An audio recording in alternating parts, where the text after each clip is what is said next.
Morning guys, it's 6 o'clock in the morning in Alice Springs and we're going to make our way over to Ayers Rock, or our hotel near Ayers Rock, Sails in the Desert.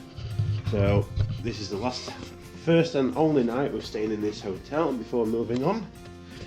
And this is early morning, Alice Springs Outback.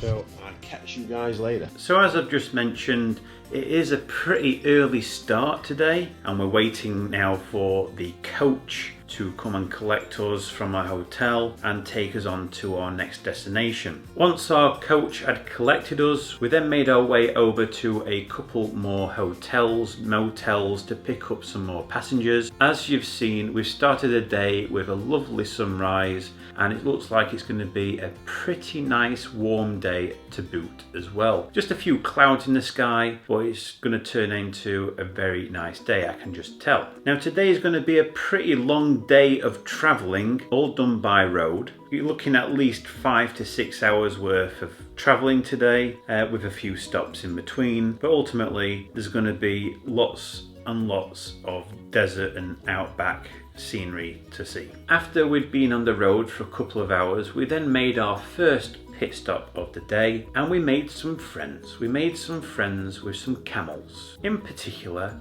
some baby camels, and aren't they cute? But they're far more interested in eating the hay. After spending 20 or 30 minutes making friends with the lovely camels and also having a quick bite to eat, it was then time to get back on the road for another couple of hours before reaching our second pit stop of the day, where this time we made friends with some emus and a very inquisitive smaller bird whilst we were sitting down and enjoying a nice ice cream. And after spending 20 minutes or so at our second pit stop, it was then time to hit the road again and what we thought would be the last slog to get us to our final destination for the day. But what we didn't expect, after about 45 minutes, an hour later, our coach driver pointed out that there was a rock formation in the distance and he asked us if we could name it, and of course a couple of people did say, "Oh, is that Ayers Rock?" And he says no, but there are plenty of people who have driven down this road who have mistaken that rock formation for Uluru, or also commonly known as Ayers Rock. However, on this occasion that's not Ayers Rock, it's Mount Connor.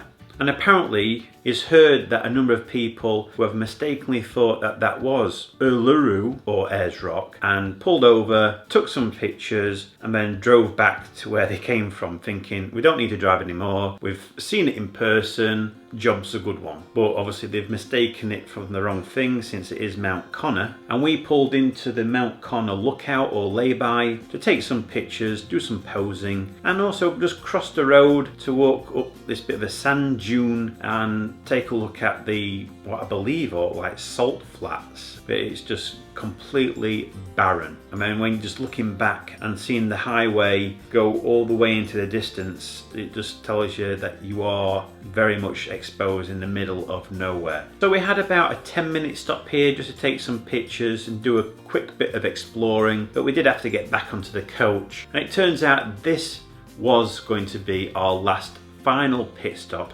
before we eventually did reach our main destination of the day, which was a number of resorts which are built about 20 minutes drive away from Uluru, or commonly known as Ayers Rock. Now today's journey did take between 5 and 6 hours, probably nearer to 6, but we did eventually get to our hotel where we'd be staying for the next couple of days, and that was Sails in the Desert. So once we'd checked in, of course that means there's a whole new room tour ahead of us. So I'm going to leave it to my past self to show you what our room looked like at this resort. Okay, so we've got our room for Sails in the Desert, bedroom,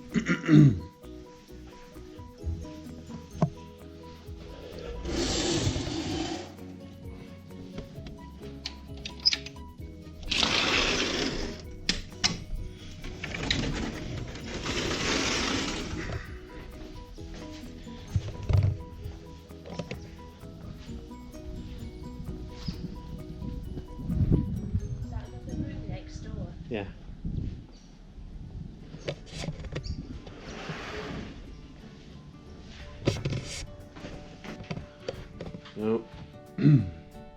feature and the bathroom.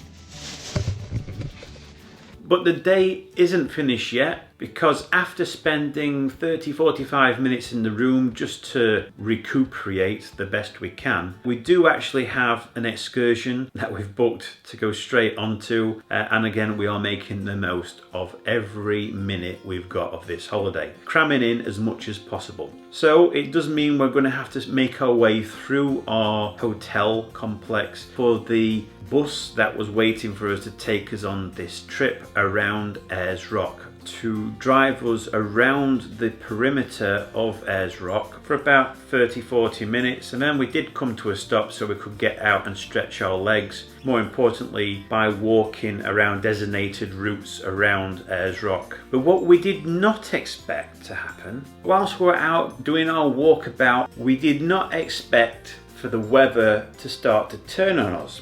And as you can see, it was starting to get very overcast and a bit breezy too. And before we knew it, it started to absolutely tip it down with rain. Every photograph I've ever seen of Ayers Rock has always been clear blue skies, not a cloud in the sky, certainly no rain. Well, I guess I brought the British weather right out to the outback to Ayers Rock, and we were told for all of the countless thousands, millions of people that come to visit Ayers Rock every year, less than 1% of them will actually experience or encounter a rainstorm at Ayers Rock itself. It did really bucket it down, and then due to the pure volume of water that was coming down, we then got to witness something very unique indeed, and that was waterfalls starting to flow and come off Ayers Rock Uluru itself. You can see the rain waterfalls making their way off the rock. So this was very unexpected, but also put us in a very unique situation, because as we were told, it's a very rare occasion for it to actually rain at Ayers Rock. The only downside to it is that we were hoping to get a great sunset pictures, but instead we got a bit of rain. And the rain lasted 20-25 minutes, so it didn't last all evening, thankfully, but it still remained overcast for pretty much the rest of the day. So we did continue along our tour, and when the raining had stopped, we then continued on our walkabout to designated touristy spots, where our guide continued on explaining about the history and why this rock formation is so important to the Aboriginal people.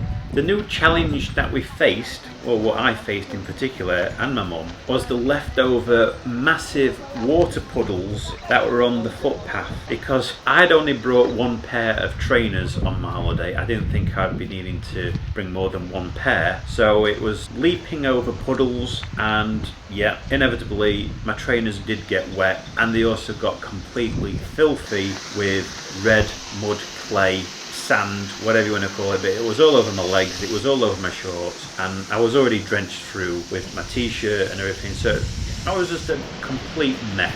But we did come across a very large pool of rainwater that had formed right at the base of Ayers Rock.